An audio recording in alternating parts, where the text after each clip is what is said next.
بسم الله الرحمن الرحيم.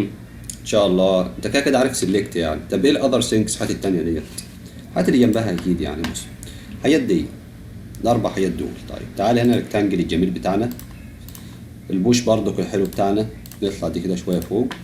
هتروح هنا كده على ويندو ديفولت تراي. كل اللي انت هتعمله هتيجي هنا على ماتيريال، تفعل بس ماتيريال، بس ماتيريالز ماشي. هتيجي هنا على سيلكت واحد اتنين تلاتة كده، حددناها كلها. هتيجي هنا على جنبها ميك كومبوننت، تضغط عليه كده. احنا عملناها كومبوننت، واحنا عرفنا ايه الفرق بين كومبوننت وجروب. ماشي جميل. هتيجي لي هنا على اللي هي بينت بوكت ديت، تضغط عليها. اختار اي لون من هنا مثلا اللي يعجبك، واطلع عليه هنا كده لوناه. ماشي جميل. لا مثلا اللون ده جميل. شوف بقى الحالة تعجبك. ماشي تعالى على edit. ممكن مثلا ايه تغير كده زي ما انت شايف يعني ايه. ماشي. يبقى احنا خدنا دي، وخدنا ميك كومبوننت، وخدنا البينت. طب ايه الريسر تول؟ ريسر تول اسمها ريسر هنا. ماشي.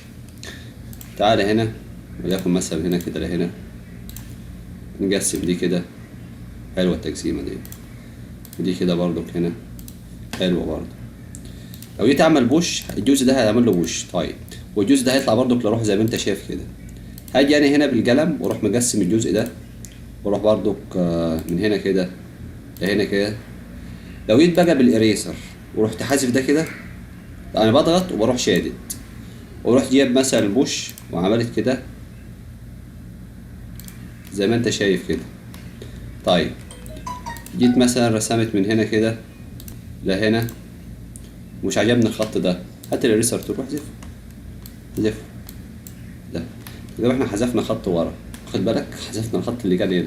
ممكن نحذف ده كمان، ونحذف ده، ونحذف ده، ونحذف ده، ونحذف ده، ونحذفهم كلهم كده على بعض.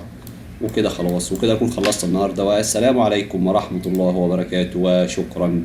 كان معكم محمد حمادة، وشكرا تاني برضه.